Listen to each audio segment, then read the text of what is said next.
Hello, Mccool, amateur viewer, professional, pretentious hipster list maker, coming to you with, well, a new haircut for one. What do you guys think? What celebrity do you think I look like this time, or pussy indie musician? I'm gonna go with Win Butler with a mustache. I know. Let me know. Anyways, also gonna be bringing you my top 50. Yes, you heard it. It's that ambitious and pretentious top 50 favorite albums from the 2000s. And like I said in my 90s video, the 2000s is a decade that I'm much more familiar, seeing that this is kind of the decade where I grew up liking music. Therefore, I've kind of grounded myself in listening to a lot more albums. And yeah, I hope you guys are able to find some albums you may have missed within this list of albums that came out in the 2000s, as well as I hope that some of your all-time favorites from this decade are in this list. Just to let you know, Yankee Hotel Foxtrot did not make this list. If that's your favorite, I apologize. Same goes for Blueprint by Jay-Z, Is This It by The Strokes, and Fleet Fox's self-titled as well. I think all those albums are brilliant. Enjoy listening to them. I mean, as you see, I bought Yankee Hotel Foxtrot, so I mean that's already saying something. But as much as I love those albums, I think they're definitely iconic albums from the 2000s, they just didn't quite make the list, and I just think there's some albums that haven't been so redundantly named on best lists of the 2000s that I feel that should be get noticed, I guess. So yeah, like always, comment how you want. If you want to say my list sucks, go ahead. I'd love to hear what you guys want to say on what's your favorite albums of the decades. And yeah, thanks for watching 2 minutes and 30 minutes of my video already, and I hope you stay along for the rest. Just gonna go through 50 to 26 on this list, so I'm gonna be cutting it a little short. But yeah, let's get right to it. Number 50 spot goes to Neon Golden by the Notwist. Definitely an electronic album at heart, with kind of a post-rock structure. Neon Golden features added instruments like banjos, sweeping strings that keeps it both an interesting and accessible album to anyone wanting to broaden their love for music. Number 49 goes to an album I do not own, but once again is amazing nonetheless. We Are Monsters by Isolee. Perhaps a bleep bloop blop album to most non-electronic music fans. We Are Monsters contains some banging modernized synth tunes whose mix is sure to keep any hip kid on the dance floor happy. Plus, the song Face B doesn't really fit with the album, but it's hypnotizing as fuck and just always makes me smile, and if a song can do that, it's quite special. 48 goes to Finally We Are No One by Mum, and this may be some Animal Collective cred, I guess. Well, people like Animal Collective might like this because the lead singer is married to Avery Terre, or the lead singer at this time at least. But anyways, Finally We Are No One evokes a very childlike Icelandic sound, and if it were a book, I'd have to say it'd be narrated by, one of those Icelandic sensations like Björk or Sigur Rós. Guess I'd go with Björk, maybe more so. But anyways, going right to number 47 is the Foreign Exchange's album Connected, kind of a feel-good hip-hop R&B album with Fonte of Little Brother on the mic, and very nice Dutch producer called Nicolay, who gives Connected a cool, smooth lounge feel. It kind of gives like it's very kind of bluish feel to it. It's a hue. Anyways, I'd recommend this to hip hop fans that are looking for something a little less contrived than your normal hip hop album or R&B even. 46 goes to, gotta own this album, of course. New Amerykah, Part 1, Fourth World War, by the always interesting Erykah Badu, and with a team of some of hip-hop's most religiously praised producers like Madlib, Ninth Wonder. Erykah Badu on Fourth World War covers a world's disputes in a beautifully crafted neo-soul album. So number 46. You guys know I love the boards of Canada, so Geogaddi had to make this list.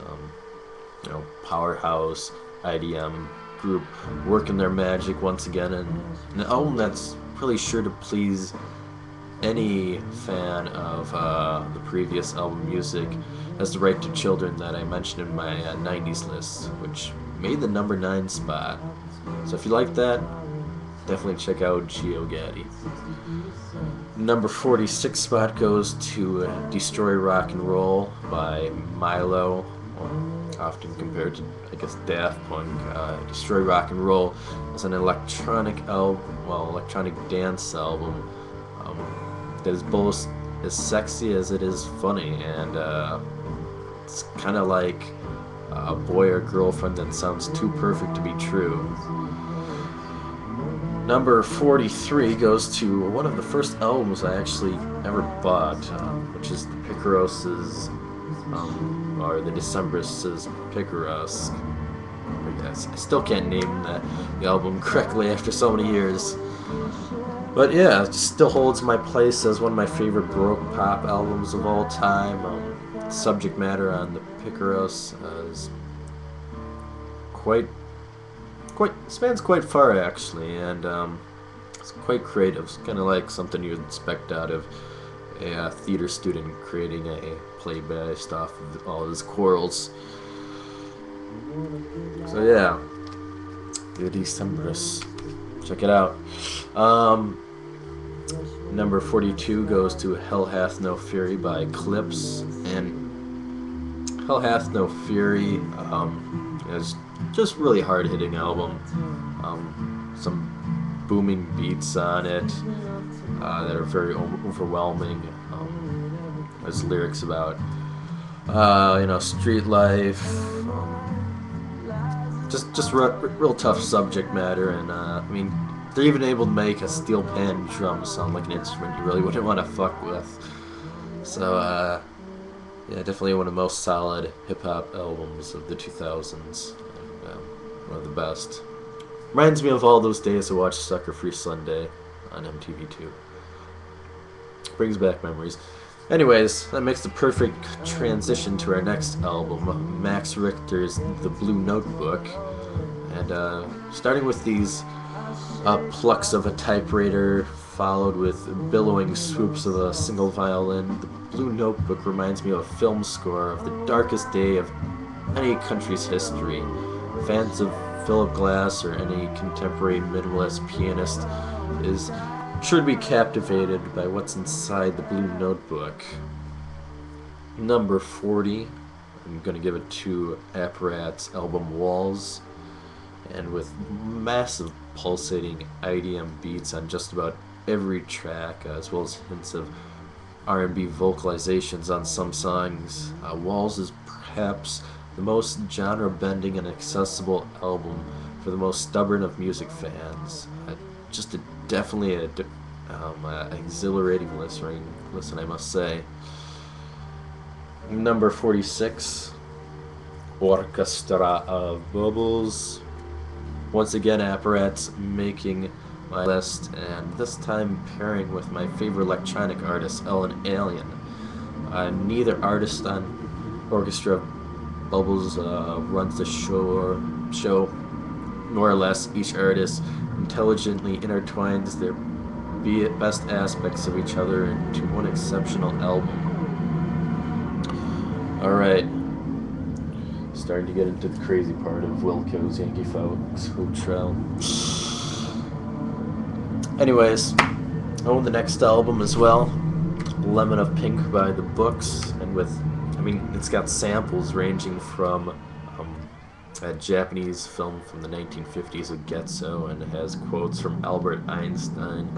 Just weird samples all over the place. The Lemon of Pink's organic mixture of acoustic instruments still sounds very familiar in a way, like a family gathering or a memorable trip to a distant land. Number 37, Fever Ray's self-titled, nocturnal, spiritually haunting, and even danceable. The solo effort by the lead singer of The Knife proves to be equally astonishing as her work with her brother on The Knife. So yeah. Number 36, Radiohead's In Rainbows, and despite being held not quite in the same regard as the albums Kid A and OK Computer by most of their fans, In Rainbows was a long-awaited and pleasant surprise. Although it may not have sounded as ambitious compared to its predecessors, In Rainbows was packed with as much impactful emotion and lush instrumentation as any other Radiohead work. Still Radiohead at their best, or close to their best, I guess. Number 35 goes to, as I already told you, Allien is my favorite electronic musician, and her album Berlinette is her finest work. She's a clear expert in the field of electronic music and DJing. Berlinette is a techno anthem for the present-day Berlin, in a city where Ellen really reigns queen. Number 34 goes to The Always Fun, Apple O by Deerhoof. And Apple O displays Deerhoof's spontaneous instrumentation and playful nature at its finest, really. I got this upside down, as isn't that silly? Aww. Just as childlike as Deerhoof themselves, which is what the band's kind of known for. But the enthusiasm that's displayed within Apple O really just shows a strong sophistication in the band. Really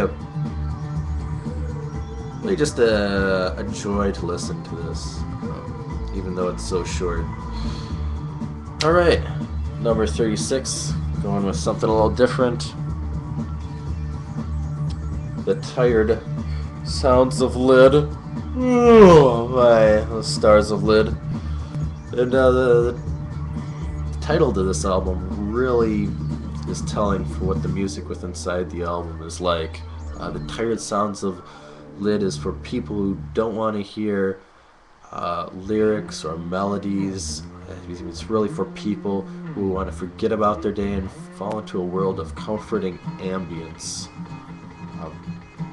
It's long as hell too, so you definitely get your bang for your buck within this album.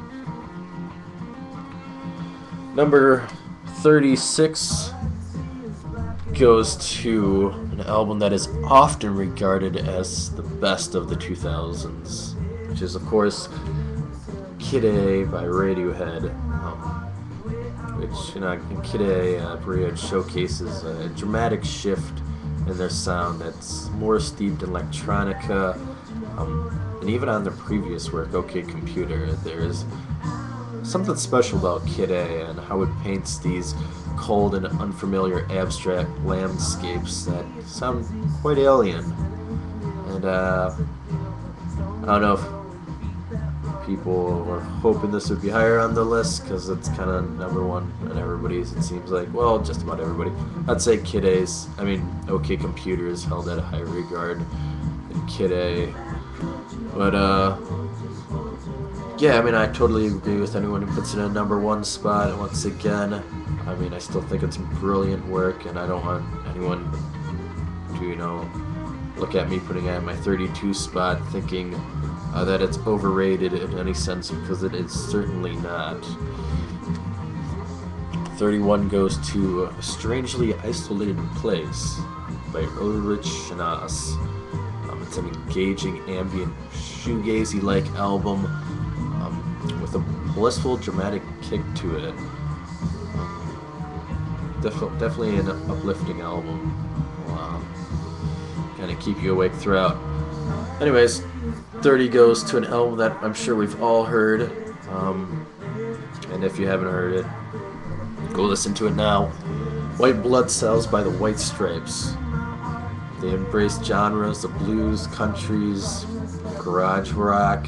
This Detroit duo was able to create a cohesive 16-track album where every song was as memorable as the next. Alright, just within a top 30 territory, and I'm going to give the 29 spot to Lightning Thunderstrike by the Go Team. It comes off as sounding like a collage of lo-fi, funk, synth pop, Charlie Brown piano with harmonics, and even elements of early forms of hip-hop. The Go Team's Lightning Thunderstrike represents those hot summer days where you spent as a child that are filled with picnics, make-believe, sprinklers, and plenty of recreational activities. Definitely kind of a retro album that I really wouldn't expect out of a band from the UK. I don't know. No offense, I guess, anyone. And my 28th spot is going to go to Silent Shout by The Knife. Just a frigid electronic album that sounds as if it was bred from inside a dark, fathomless ice cave. Kind of one of those albums that I guess is almost more a body experience than a I don't know, listening experience.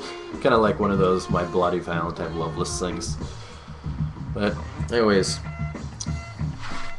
gonna make it right to 27th spot, which goes to Sound of Silver by LCD Sound System, and James Murphy, the genius behind LCD Sound System. And the man's really got a nice head above his shoulders.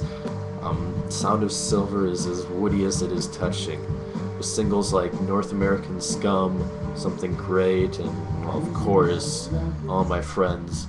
It's easy to see why Sound of Silver made just about every critic's top albums of the decade list. And if you don't like All My Friends, I don't know how you can have a soul. Just brilliant stuff.